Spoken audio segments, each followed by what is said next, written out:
వారందరి యొక్క ప్రభువ ఆశను తీర్చమని మీరు మా తండ్రి గారు పరిశుద్ధులు 24 పెద్దలు 4 జీవులను ఆది పితామహులు రాజులు యాజకులను పరిశుద్ధులను మా మధ్యకు తోడుకొని వచ్చి అవసరమును బట్టి వారి అనుభవాలు మాతో పంచుమని మంచి బోధకుడు మా రక్షకుడైన యేసునామమున ప్రార్థన అడిగి వేడుకొనుచున్నాము తండ్రి, ఆమేన్. ప్రభునందు ప్రియమైనటువంటి దేవుని యొక్క ఏర్పాటును బట్టి దేవుడు ఫాదర్ ఎం దేవదాసయ్య గారికి బయలుపరిచిన బైబిల్ మిషన్ 85వ మహోత్సవాలకు విచ్చేసినటువంటి దేవుని జనాంగమా, దేవనామమున కృపా సమాధానములు మనెల్లరకు ప్రభు అనుగ్రహించునుగాక, ఆమేన్. మరి దేవుని కృప చేత నాకు ఈ ఆధిక్యతను అనుగ్రహించిన దేవాది దేవునికి నా కృతజ్ఞతలు. మన ఆత్మీయ తండ్రి గారి ఫాదర్ ఎం దేవదాసయ్య గారికి నా కృతజ్ఞతలు. బైబిల్ మిషను అధినేత మన ఆత్మీయ తండ్రి గారు బైబిల్ మిషన్ ప్రెసిడెంట్ అయ్య గారికి నా కృతజ్ఞతలు. అలాగునే వేదికను అలంకరించినటువంటి అధికారుల అయ్య గారులకు, అలాగే గవర్నింగ్ బాడీ సభ్యులైన వారికి, పాలక వర్గానికి నా ప్రత్యేకమైనటువంటి కృతజ్ఞతలు మరణాతలు తెలియజేస్తున్నాను. ప్రభునందు ప్రియమైనటువంటి వారులారా, నేను ఈరోజు మీతో మాట్లాడాలని ఆశపడుతున్నటువంటి అంశం ఏంటి అని అంటే, నమ్మకమైన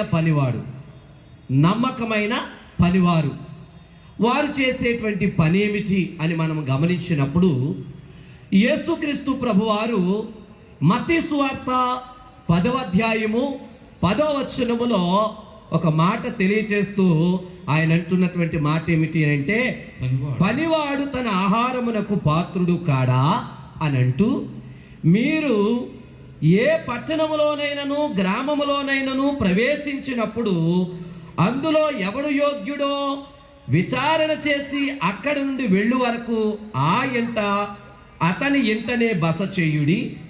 ఆ ఇంటిలో ప్రవేశించుచు ఇంటి వారికి శుభమని చెప్పుడి అని యేసుక్రీస్తు ప్రభువారు శిష్యులైనటువంటి వారితో పలికినటువంటి మాటలు మనము చదివి ఉన్నాం. ఈ చదవబడినటువంటి మాటలలో ఇదే సందర్భము, ఒక మాట మనం గమనించాలి. బైబిల్ గ్రంథములో ఒక సందర్భము ఎక్కడైనా ఉన్నది అని మనం గమనించినప్పుడు అదే సందర్భము 1 కానీ 2 కానీ 3 కానీ ప్రాంతాల సందర్భాలలో ఈ యొక్క వచనాలు మనకి కనబడుతూ ఉంటాయి. కాబట్టి వాక్యాన్ని మనం జాగ్రత్తగా గమనించినప్పుడు, వాక్యాన్ని మనం జాగ్రత్తగా ధ్యానించినప్పుడు ఈ మాటలు మనకు యేసుక్రీస్తు ప్రభువారు శిష్యులతో పలికినటువంటి మాటలుగా మనము గమనించగలం. యేసు ప్రభువారు శిష్యులను పిలిచి, ముందున్న గ్రామాలకు వెళ్ళండి, దేవుని సువార్త పరలోక రాజ్యము సమీపించి ఉన్నదని చెప్పండి, అనేకులను నాకు శిష్యులుగా చేయండి అని సువార్తను వారికి చెప్పమని ఆజ్ఞాపిస్తూ అధికారమిస్తూ, పనివాడు తన జీతమునకు లేక ఆహారమునకు పాత్రుడు కాడా అని ప్రభువు చెప్పినటువంటి మాట మనం గమనించగలం. ఇదే సందర్భాన్ని మనం గమనించినప్పుడు ప్రభువు చెప్పిన మాట ఏంటంటే, ఎవరు యోగ్యులో ఆ ఇంటిలో ప్రవేశించి ఇంటి వారికి శుభమని చెప్పండి అన్నారు. బైబిల్ గ్రంథములో శుభమని చెప్పమనేటువంటి మాట పరలోకము నుండి ఒక దూత పట్టుకొచ్చి మరి మరియ తల్లి గారికి చెప్పినటువంటి వైనాన్ని మనం గమనించగలం. దయాప్రాప్తురాలా నీకు శుభము అనగానే ఆ తల్లిగారు స్పందించి ఈ శుభవచనమేమిటో అని దూతను ప్రశ్నించినటువంటి వైనాన్ని మనం గమనించగలం. ప్రభునందు ప్రియులారా, ఇదే సందర్భము మరొక మంచి ప్రార్థనాపరుడైనటువంటి గాయకుడైనటువంటి ఒక దైవజనుడు బైబిల్లో ఉన్నారు. ఈ సందర్భం ఎక్కడుంది అంటే, సమూయేలు మొదటి గ్రంథము 25వ అధ్యాయాన్ని మనము గమనించినప్పుడు అక్కడ కూడా దావీదు మహాభక్తుడైనటువంటి ఆయన 10 మంది పనివారిని పిలిచి ఒక చోటుకు వెళ్ళమన్నారు. ఏమిటా చోటు అని అంటే, దావీదు గారు ఎక్కడున్నారు అని అంటే కర్మేలులో ఉన్నారు. కర్మేలులో ఉన్న దావీదు గారు 10 మందిని పిలిచి ఆయన ఎక్కడికి పంపారు అంటే, మాయోనులో ఉన్నటువంటి నాబాలు దగ్గరికి వెళ్ళి అతనితో కుశల ప్రశ్నలు అడిగి యోగక్షేమాలు అడిగి శుభమని చెప్పండి, నేను చెప్పినటువంటి వర్తమానం ఆయనకి తెలియజేసి ఆయన ఇచ్చేది పుచ్చుకురండి లేక పట్టుకురండి అని చెప్పి, యేసుక్రీస్తు ప్రభువారి శిష్యులైన వారిని ఎలాగైతే సువార్త నిమిత్తము ఎదురుగా ఉన్న గ్రామాలకు పంపించారో అలాగే దావీదు గారు కూడా కొంతమంది పనివారిని లేక దూతలను మరి సువార్త నిమిత్తం పంపినట్లుగా మనము చూడగలం. ఈ 10 మంది దూతలైనటువంటి వారు సువార్తను చేతబట్టుకుని ఎక్కడికి వెళ్ళారు అని అంటే మాయోనులో ఉన్నటువంటి నాబాలు యొద్దకు వెళ్ళారు. ఇక్కడ దావీదు గారనే పదానికి అర్థం ఏమిటి అని అంటే ప్రియుడు అని అర్థము. నాబాలు అనే మాటకు అర్థం ఏమిటి అని అంటే మూర్ఖుడు అని అర్థము. ఇక్కడ దావీదు గారికి నాబాలు గారికి మధ్య మరి 10 మంది దూతలైనటువంటి వారు ఎవరయ్యా అంటే బైబిల్ మిషన్ రాకముందే దేవుడు పంపినటువంటి ఇతర సహవాస సేవకులైనటువంటి వారని నేను ఇందు మూలంగా మీ అందరికీ తెలియజేస్తున్నాను. ఎందుకు అనంటే దేవుని పిల్లలారా, దావీదు ప్రభువుకి సాదృశ్యమైతే ఈ 10 మంది దేవుని పనివారికి సాదృశ్యమైతే నాబాలు లోకానికి సాదృశ్యమై ఉన్నారు. లోకములో ఉన్నటువంటి ఈ నాబాలు వంటి వారు యేసుక్రీస్తు ప్రభు వారు పంపినటువంటి సువార్తను ఎలాగైతే అంగీకరించలేదో అలాగునే దావీదు గారు పంపినటువంటి 10 మంది పంపిన ఆ 10 మంది యొక్క మాటలను నాబాలు గారు అంగీకరించలేదు. అందుచేత దావీదు గారికి ఏమొచ్చింది అని అంటే కోపం వచ్చింది. కోపం వచ్చినప్పుడు అక్కడ దావీదు గారు 400 మంది సుమారుగా సిద్ధపరిచి తాను కూడా కత్తిని ధరించి వారిని కత్తిని ధరించమని నాబాలుకు కలిగినటువంటి సమస్తమును కూడా తెల్లవారేసరికి మరి ఒక్క వేషమైన ఉండకూడదనేటువంటి ఉద్దేశముతో యుద్ధానికి సిద్ధమైనప్పుడు ఇక్కడ ఒక పనివారు అంటే ఈ 10 మంది పనివారి తర్వాత ఒక సేవకుడు కనబడుతున్నాడు. ఈ సేవకుడు ఎవరయ్యా అంటే నాబాలు యొద్ద పనిచేసే సేవకుడు, నాబాలు కొరకు సేవ చేసే సేవకుడు. దావీదు గారి యొక్క సేవకులు పనివారు కత్తులు ధరించుట చూచి ఈ పనివాడు చేసినటువంటి నమ్మకమైన పని ఏమిటి అనంటే పరుగు పరుగున ఎక్కడికి వెళ్ళాడు అనంటే అబిగయేలు దగ్గరికి వెళ్ళాడు.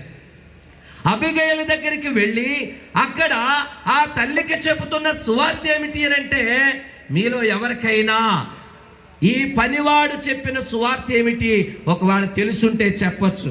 10 మంది రక్షణ సువార్త నాబాలుకు చెప్పినప్పుడు నాబాలు అంగీకరించలేదు. కానీ దావీదు 400 మంది దూతలను తీసుకొని వస్తున్నారన్న సంగతి నాబాలు పనివాడు గ్రహించి అతడు అబిగయేలు దగ్గరికి వెళ్ళాడే తప్ప నాబాలు దగ్గరికి వెళ్ళలేదు. కారణం ఏమిటి అంటే ఈ యొక్క పనివాడు చేసిన పని ఏమిటి అంటే నాబాలు యొక్క పనివాడు దావీదు యొక్క గుణగణాలు ఎరిగిన వాడు గనుక, దావీదు యొక్క పనివారి యొక్క మంచితనాన్ని ఎరిగిన వారు గనుక ఇప్పుడు అబిగయేలు దగ్గరికి వెళ్ళి మరణాతా అని చెప్పాడు. అందరూ చెప్పండి కొడదాం. ఏమని చెప్పారు? మరణాత అని చెప్పారు. ఏమని మరణాత అని అంటే మనం గమనించినప్పుడు అమ్మా ఇదిగో దావీదు మహాభక్తుడు, మంచివాడు, మంచి సేవకుడు. ఆయన మేము అరణ్యములో గొర్రెలను మేపేటప్పుడు ఆయన ఎలాంటి ఉపకారో నేను మీకు చెప్పక్కర్లేదు. ఆయన ఎంత మంచివాడో ఇదిగో మన పనివారిని అడిగితే మన పనివారే చెబుతారని 10 మంది వెళ్ళి చెప్పినా నమ్మనటువంటి నాబాలు దగ్గరికి వెళ్ళలేదు. కానీ ఎక్కడికి వెళ్ళారు అంటే ఎవరు చెబితే వింటారో వారి దగ్గరికి వెళ్ళి సువార్త చెబుతూ ఉన్నారు. ఈ దినాలలో బైబిల్ మిషన్లో పురుషుల కంటే స్త్రీల సేవ అధికముగా కనబడడానికి గల కారణం ఏమిటి అంటే బైబిల్ మిషన్ను పనివారు చేసేటువంటి బైబిల్ మిషన్ యొక్క పరిచర్యను ఎవరు ఎక్కువగా ఆహ్వానిస్తున్నారు అని అంటే యేసుప్రభువు చెప్పారు. మిమ్మును చేర్చుకొనక మత్తయి సువార్త మనం గమనించినప్పుడు 10వ అధ్యాయంలో చూచినప్పుడు యేసుక్రీస్తు ప్రభువారు చెప్పినటువంటి మాట, ఎవడైనను మిమ్మును చేర్చుకొనక మీ మాటలు వినకుండని ఎడల మీరు ఆ ఇల్లును ఆ పట్టణమును విడిచిపోయినప్పుడు మీ పాదధూళి దులిపివేయుడి. మనము చేయవలసిన పని ఏమిటి అంటే మన పాదధూళిని దులిపివేయవలసినటువంటి పని. కానీ ప్రభువు చెప్పిన మాట శుభము పలకమన్నారు. ఆ శుభవచనం ఏమిటి అని అంటే ఎంతవరకు కూడా మనం గమనించవలసినటువంటి మాట మరణాత, మరణాత, మరణాత. ఈ మరణాత చెప్పగానే అబిగయీలమ్మ స్పందించింది. ఆవిడ స్పందించి ఏమి చేసింది అయ్యా అంటే ఆమె మరి కర్మేలుకు ప్రయాణం కట్టింది. నాబాలు మాయోనులో ఉన్నాడు. మాయోను అనగా లోకము, కర్మేలు అనగా తోట. ఈరోజు మనం గమనించినప్పుడు యేసుక్రీస్తు ప్రభువారు ఒక మాట అన్నారు, మిమ్మును చేర్చుకొనకపోతే అన్నారు. వాస్తవానికి నిజంగా చెప్పాలంటే ఫాదర్ ఎం దేవదాసయ్య గారు గతించినటువంటి కరోనా రాకముందు మరి పనివార్ల కూటములో మన ప్రెసిడెంట్ అయ్య గారు, మన అధినేత రెవరెండ్ కిరణ్ బాబాయ్ గారు చెప్పిన మాట ఏమిటంటే, ఒకప్పుడు దేవదాసయ్య గారు చిన్న సూట్ కేసు అట్టుకుని బేతేలు గృహానికి వచ్చారు. దేవదాసయ్య గారిని చేర్చుకుని ఆ సూట్ కేసును చేర్చుకోకుండా ఉంటామా? కాబట్టి అయ్యగారిని చేర్చుకున్నట్టే ఆ సూట్ కేసు కూడా మేము చేర్చుకున్నాము. అయ్యగారిని చేర్చుకున్నట్లుగానే ఆ సూట్ కేసును చేర్చుకున్నాము. ఆ చిన్న సూట్ కేసు ఈరోజు పెరిగి ఎదిగి పెద్ద మహావృక్షమైందని మన అధినేత అయ్యగారు చెప్పినటువంటి సంగతి మీకు గుర్తుండే ఉండొచ్చు. దేవునికి స్తోత్రం, హల్లెలూయా. ఈరోజు నాబాలు పనివాడు దావీదు గుణగణాలు ఎరిగినవాడు కనుక ఇదిగో దావీదును గూర్చి అబిగయీలుకి మరణాత అని చెబుతున్నారు. ఈరోజు మనం ఎంతమందికి మరణాత చెప్పాం?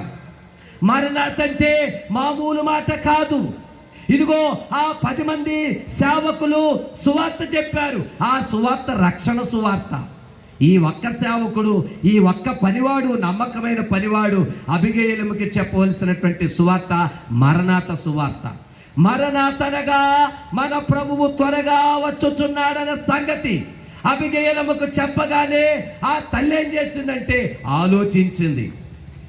ఈ పనివాడు అన్నాడు, అమ్మా నీవు మాత్రమే మమ్మల్ని రక్షించగలవు, నీవు మాత్రమే మమ్మల్ని రక్షించగలవు గనుక నీవు ఆలోచన చేసి నీవేమి చెయ్యాలో అది చెయ్యి అనగానే ఆమె ఒక్క క్షణం ఆలోచించట ఏం చేసింది అంటే కర్మేలుకు ప్రయాణం కట్టింది. కర్మేలుకు ప్రయాణం కట్టే ముందు ఆమె చేసిన పని ఏమిటి అంటే, కర్మేలుకు ప్రయాణం కావాల్సిన పని ఏంటి? దావీదు గారు వచ్చిన తర్వాతే ఆయనతో మాట్లాడి బ్రతిమాలి సమాధానపరచొచ్చు కదా. కానీ చాలా మంది ఇంటి దగ్గర ఉంటే సరిపోదా అయ్యగా రాశారు. చాలా మంది గుడికి ఎందుకు వెళ్ళవలెనో, ఇంటి యొద్దుండి ఆరాధన చేసుకుంటే సరిపోదా, ఇంటి దగ్గరుండి ప్రార్థన చేసుకుంటే సరిపోదా అని అనుకుంటూ అంటారు. కానీ ఈమె ఇంటి దగ్గర లేదు. ఎక్కడికి బయలుదేరింది అంటే కర్మేలుకు ప్రయాణం అయ్యింది. కర్మేలుకు ప్రయాణం కావడానికి గల కారణం ఏమిటి అంటే, కర్మేలు ప్రవక్తల సహవాసం కలిగినటువంటి స్థలము. మొదటిగా కర్మేలుకు ఉన్నటువంటి ప్రాధాన్యత ఏంటంటే, కర్మేలు అనే మాటకు తోట అని అర్థము. కర్మేలులో ఏముంది అంటే ప్రవక్తల సహవాసము. మనం గమనించవచ్చు, కరోనా రాకముందు వరకు కూడా ప్రతి 3 నెలలకొకసారి, 6 నెలలకొకసారి, 4 నెలలకొకసారి బైబిల్ మిషన్ పనివారందరూ కూడుకుని ఏం చేసేవారు? పనివార్ల కూటం చేసేవారు. ప్రవక్తల యొక్క సహవాసం ఎక్కడుంది అంటే, వాస్తవానికి రాజుల మొదటి గ్రంథము 18:20 వచనములో కర్మేలులో ప్రవక్తల సహవాసం కనబడుతూ ఉంది. రెండవదిగా కర్మేలులో ఉపవాసం ఉన్నది. రాజులు మొదటి గ్రంథము గమనించండి, 18వ అధ్యాయం 42వ వచనములో ఉపవాసం కనబడుతుంది. అహాబు భోజనానికి వెళ్ళిపోయాడు, కానీ ఏలియా మాత్రము మోకరించి ప్రార్థన చేయడానికి, ఉపవాస ప్రార్థన చేయడానికి వెళ్ళాడు. కర్మేలులో ఉన్నది ఉపవాసము. మూడవదిగా కర్మేలులో ఉన్నది ప్రార్థనా సహవాసము. రాజులు 2వ గ్రంథము 4:25 వచనములో మనము చూసినట్లయితే, ఆ కర్మేలు పర్వతం మీద ఒక స్త్రీ వచ్చి దైవజనుడి పాదాలు పట్టుకొని బ్రతిమాలుకుంటూ ఉంది. ఏమని అనంటే, అయ్యా నేను బిడ్డలిమ్మని అడిగానా, నేను అడగకుండానే ఇచ్చారు, ఆ బాబు చనిపోయాడు గనుక నీవేం చెయ్యాలో అని దైవజనుని పాదాలు పట్టుకుని బ్రతిమాలుకుని తన పాదం చెప్పుకుంది. కర్మేలులో ఏమున్నదయ్యా? ప్రార్థనా సహవాసము. మరియు నాలుగవదిగా మనం గమనించినప్పుడు కర్మేలులో ఏమున్నదయ్యా అంటే పరమగీతము 7వ అధ్యాయం 5వ వచనములో కర్మేలులో రూపము కనబడుతూ ఉంది. కర్మేలు రూపము. పరమగీతము 7వ అధ్యాయము 5వ వచనములో మనం గమనిస్తే కర్మేలు పర్వత రూపము అక్కడ మనకి కనబడుతుంది. అంటే కర్మేలులో ఉన్నటువంటి సహవాసము రూపము. దేవదాసయ్య గారు రాసిన పాటలో నీ రూపలావణ్యములు నా రూపలావణ్యములగును, నా రక్తము ప్రతి నిమిషము నీలో ధారగా ప్రవహించును, అది జీవము అన్నారు. కాబట్టి కర్మేలులో ఉన్నటువంటి 4వ లక్షణం ఏమిటి అనంటే రూపము. కర్మేలులో ఉన్న 5వ లక్షణము యెషయా గ్రంథము 35 మరి 2వ వచనాన్ని మనం గమనించినప్పుడు అక్కడ కర్మేలు సొగసు, కర్మేలు సారోనుల సొగసు అక్కడ కనబడుతూ ఉంది. కర్మేలు పర్వతానికి ఉన్న సొగసు పెండ్లి కుమార్తెకు అవసరం కనుక అబిగయీలు తల్లికి ఏమి కావాలయ్యా అంటే ప్రార్థనా సహవాసము, ప్రవక్తల సహవాసము, ఉపవాస సహవాసము, రూప సహవాసము, సొగసు సహవాసం కావాలి. 6వదిగా మనం గమనించినప్పుడు కర్మేలు ఫలవంతము. చూడండి ఒకసారి రాజుల 2వ గ్రంథము 19వ అధ్యాయం 23వ వచనాన్ని మనం గమనించినప్పుడు అక్కడ ఏమి కనబడుతుందంటే కర్మేలు ఫలవంతమగు క్షేత్రము అన్నారు. ఈరోజు మనం గమనించినట్లయితే కర్మేలు తోట, కాకాని తోట దేవుని పిల్లలారా ఫలవంతమైనటువంటి క్షేత్రము. ఎందుకు అనంటే అనేక మంది దైవ యాజకులను, అనేక మంది ప్రవక్తలను, అనేక మంది ప్రార్థనాపరులను, మోకాళ్ళ యోధులను, అలాగునే అనేక మంది అధికారులను, నాయకులను కలుగజేసింది కాకాని తోట. కాబట్టి దేవుని పిల్లలారా ఈ కాకాని తోటే ఈ కర్మేలు పర్వతము. కనుక ఈ పర్వతానికి ఎవరు వస్తారో వీరికి ఏం కలుగుతుందంటే ఈ 7 ఆఖరికి చివరిగా చూసినట్లయితే కర్మేలు దాగుచోటు. ఆమోసు 9:3లో మనం చూసినప్పుడు కర్మేలు దాగుచోటు. కాబట్టి కర్మేలులో ఉన్నటువంటి ప్రాధాన్యత, అందుచేత అబిగయీలు కర్మేలుకు ప్రయాణం కట్టింది. అలాగే మనము కూడా ఎక్కడున్నా కూడా మనం ఎక్కడికి రావాలి అంటే ప్రపంచంలో ఉన్న క్రైస్తవులందరూ యెరూషలేము తట్టు చూసినట్లు ఈ ఇండియాలో ఉన్న ప్రతి ఒక్కరూ, ప్రపంచంలో ఉన్న బైబిల్ మిషన్ వారు ప్రతి ఒక్కరు కూడా ఎవరి వైపు చూడాలయ్యా అంటే బేతేలు గృహం, బైబిల్ మిషన్, కాకాని తోట మహోత్సవాల వైపే చూడాలా. ఈ అబిగయీలేమో ఎక్కడ వైపు చూస్తుందంటే కర్మేలు వైపు చూస్తూ తన ప్రయాణం సాగిస్తుంది. ఎలా ప్రయాణం సాగించిందో చూద్దాం. ఈమె ఒక మాట చెప్పాలి, మన పరలోకానికి వెళ్ళాలంటే మన దైవజనుడు ఒక ప్రార్థన నేర్పించారు. ఆ ప్రార్థనలో ఎన్ని మెట్లు ఉన్నాయి? ఆ 7 మెట్లు ఈమె చేసుకుంటూ 7 మెట్ల ప్రార్థన చేసుకుంటూ కర్మేలుకి ప్రయాణం కట్టిందట. ఈ 7 మెట్ల ప్రార్థన చేసుకుంటూ కర్మేలుకి ఒంటిగా వెళ్ళట్లేదు. వాక్యం చెప్తుంది, నా సన్నిధిని ఎవరినో వట్టి చేతులతో కనబడకూడదు కనుక ఇప్పుడు కోపంతో వస్తున్న దావీదుని, కలవరతో వస్తున్న దావీదుని, కత్తి పట్టుకుని వస్తున్న దావీదుని శాంతపరచాలి గనుక, సమాధానపరచాలి గనుక దావీదు గారు 10 మందితో చెప్పారు, ఆయన దగ్గరికి వెళ్ళి శుభమని చెప్పి కుశల ప్రశ్నలు అడిగి సమాధానంగా చెప్పి కావలసింది అడిగి తీసుకురండి అన్నారు.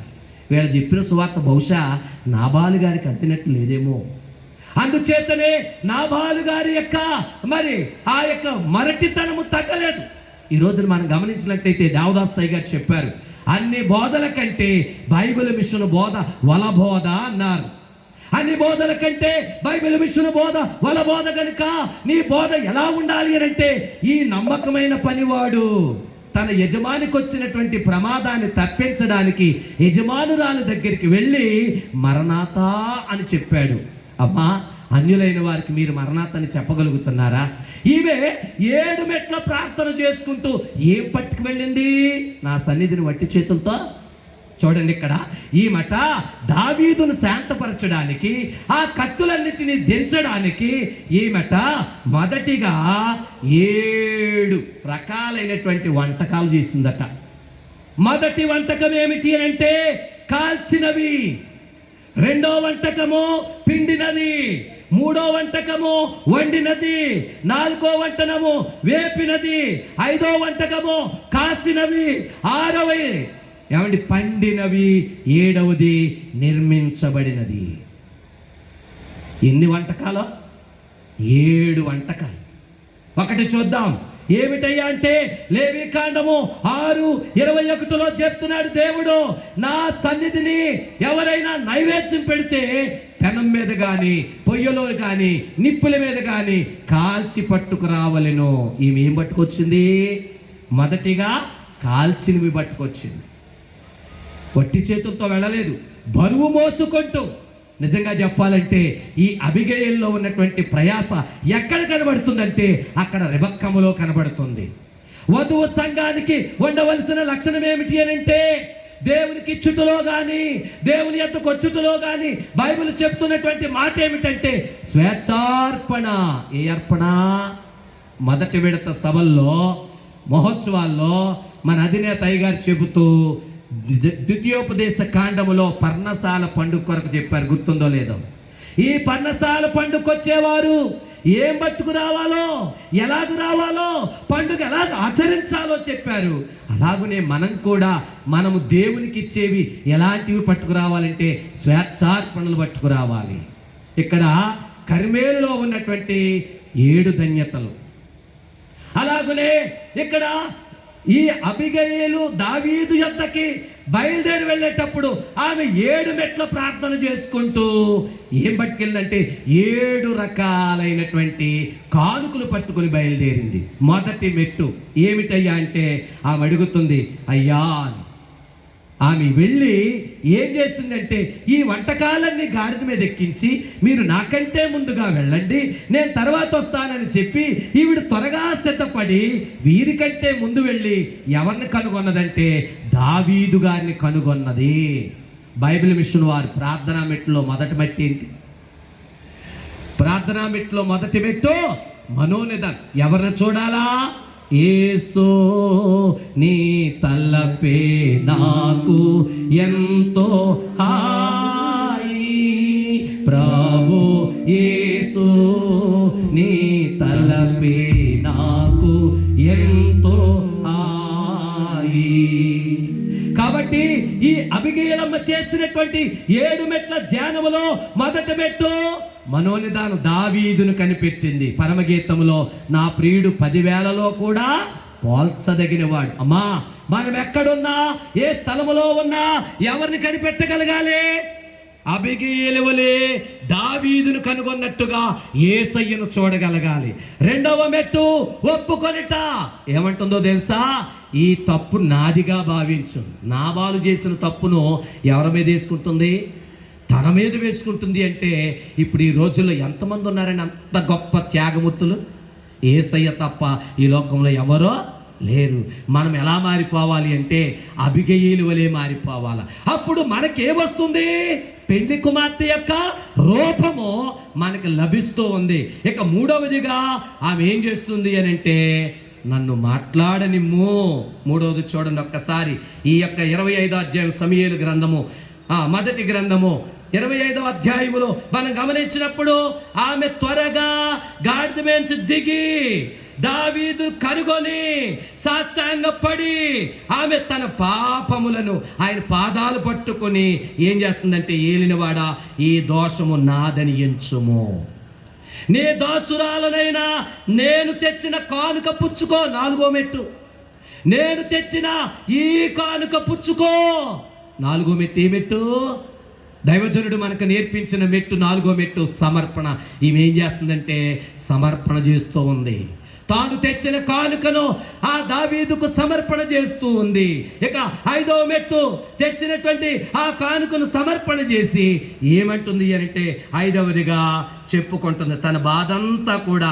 ఇక్కడ మనం గమనించినప్పుడు చూడండి 25వ అధ్యాయములో మనం గమనించినప్పుడు తన బాధంతా కూడా, తన కష్టం అంతా కూడా, ఇదిగో నీ దాసురాలైన నేను చెప్పు మాటలన్నీ ఆలకించుము.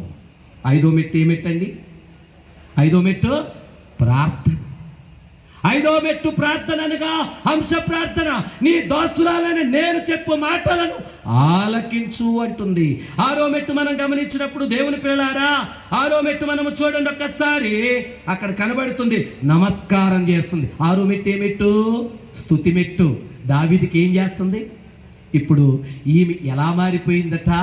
6వ మెట్టులోకి వచ్చేసరికి స్తుతికి ఎప్పుడైతే వచ్చేసిందో 7వ మెట్టు మనం గమనించినప్పుడు కనిపెట్టడమో పెండ్లి కుమార్తెగా మారిపోయింది. నమ్మిన వారి దేవునికి స్తోత్రం చెప్పండి. నమ్మిన వారి దేవునికి స్తోత్రం చెప్పండి. ఆ యొక్క మెట్లలో ఈమె ఎప్పుడైతే తాను ఈ 7 మెట్లు ప్రార్థన చేసుకుంటూ ఈ కానుకలన్నీ పుచ్చుకొని ఎప్పుడైతే కర్మేలకు ప్రయాణం కట్టిందో, మాయేననే లోకాన్ని విడిచిపెట్టి నీవు నేను లోకాన్ని విడిచిపెట్టి ఎక్కడికి రావాలంటే ప్రభు పాదాల దగ్గరికి, దావీదు పాదాల దగ్గరికి అబిగేలు చేరినట్లుగా మనందరము ఎక్కడికి రావాలా? కర్మేలు అనబడిన తోటకే, బైబిల్ మిషన్కే రావాలి. నేను అంటాను, ఈ పనివాడు తన యొక్క యజమాని చనిపోతే తన మందలన్నీ కూడా ఎవరికైపోతాయి? పనివాడికి అయిపోతాయి. కానీ అలా ఆలోచించాడా? కాబట్టి ఈ పనివాడు ఎవరు అని అంటే బైబిల్ మిషన్ పనివారై ఉన్నారు. బైబిల్ మిషన్ ఇక్కడ గమనించండి. చివరిగా నేను చెప్పే మాట, పనివారు ఎలా మారిపోవాలి అంటే పనివారు చెప్పిన మాటను బట్టి పెండ్లి కుమార్తెగా ఈ అబిగేలు మారినట్లుగా మనందరం కూడా పెండ్లి కుమార్తె వరుసలోకి రావాలి. 10 మంది రక్షణ వార్త తెస్తే ఈ పనివారు ఒక్కరు రాకడ వార్త పట్టుకొస్తే, ఇప్పుడు రేపు పొద్దున పెండ్లి కుమార్తె యేసు ప్రభుతో 1000 ఏళ్ల పరిపాలనలో యేసు వార్త ప్రకటించాలట, మహిమ వార్త ప్రకటించాలట. ప్రకటన గ్రంథము 14:4లోను, ప్రకటన గ్రంథము 20వ అధ్యాయము 6వ వచనములో పెండ్లి కుమార్తె 1000 ఏళ్లు ప్రభుతో కూడా సువార్తలో అనేక మందికి సాక్షార్థమై సువార్త ప్రకటించవలసిందే. కనుక ఇక్కడ గమనించాలా, పేటలో ఉన్న అబిగయీలు తోటకొచ్చింది కనుక తోటలో నుండట కోటకి పిలుపు వచ్చిందట. దేవునికి స్తోత్రం చెబుదాం. తోటలో ఉన్న పేటలో ఉన్న అబిగయీలు ఈ పనివాని మాట అంగీకరించి మరణాతకి సిద్ధపడింది కనుక పేటలో నుంచి తోటలోకి, తోటలో నుంచి కోటలోకి అబిగయీలుకి పిలుపు వచ్చిందట. ఏమిటా పిలుపు అంటే, నాబాలు చనిపోయాక దావీదు పెండ్లి పత్రిక, మా తోటి వారలకు మా ఇంట పెండ్లి రెండని శోభ లేఖను పంపుదుము. ఆ విధంగా దావీదట కొంతమంది దూతలను పెళ్లి పత్రిక ఇచ్చి, నేను నిన్ను వివాహం చేసుకుంటాను రా నా కోటకి అనట. దావీదు గారు అబిగయీలుకి పిలుపు పెండ్లి పత్రిక పంపించారు. ఈరోజు మనందరికీ కూడా దేవుడు పెండ్లి పత్రిక లేక పెండ్లి విందులో కూర్చోవడానికి బైబిల్ మిషన్ అనే పెండ్లి పత్రికను, మరణాత్ అనేటువంటి పిలుపును దేవుడు అబిగయీలు యొక్క సువార్తకి ఎలాగైతే పనివాడు ముఖ్యమైన వాడో అలాగని మనందరినీ కూడా దేవుడు బైబిల్ మిషన్ ద్వారా పరలోకపు మేఘం ఎక్కించడానికి ఇక్కడ అబిగయీలమ్మను గాడిదెక్కించారట. రేపొద్దున మనందరినీ కూడా దేవదాసయ్య గారు బైబిల్ మిషన్ ద్వారా మళ్ళీ ఏమెక్కించబోతున్నారు? మేఘం ఎక్కించబోతున్నారు. అటువంటి ధన్యత, దీవెన, ఆశీర్వాదము ఈ వాక్యము ద్వారా ప్రభు మనెల్లరకు దయచేయును గాక. ప్రియుడైన తండ్రి, నీ కృప చేత మమ్మ నింపి నడిపించి ఈ మాటల ద్వారా నీ బిడ్డలను బలపరచుము నాయన. ఈ యొక్క మాటల ద్వారా మమ్మల్ని రాకడకు సిద్ధపరచుము. ఈ పనివాడు చెప్పిన మాటలు విని అబిగయీలు సిద్ధపడినట్లుగా మమ్మను కూడా మా సేవకులు చెప్పినటువంటి, మా అధికారులు చెప్పినటువంటి, మా నాయకులు చెప్పిన మాటలకు లోబడి మహిమెక్కే భాగ్యం దయచేయమని పరలోకపు తండ్రి అయిన యేసయ్యా నీకు స్తుతులు చెల్లిస్తూ ఈ మా ప్రార్థనల స్తుతులు యేసునామమున సమర్పించి వేడుకొనుచున్నాము తండ్రి. నన్ను ప్రేమించి నాకు ఈ అవకాశం కల్పించిన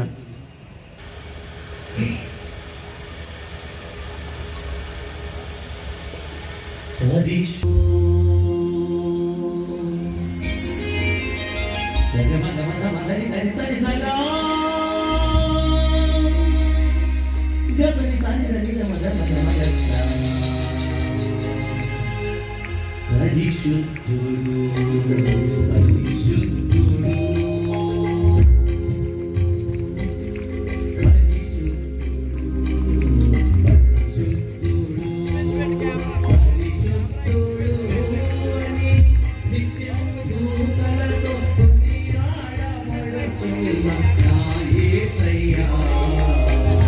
నిత్యము దూతలతో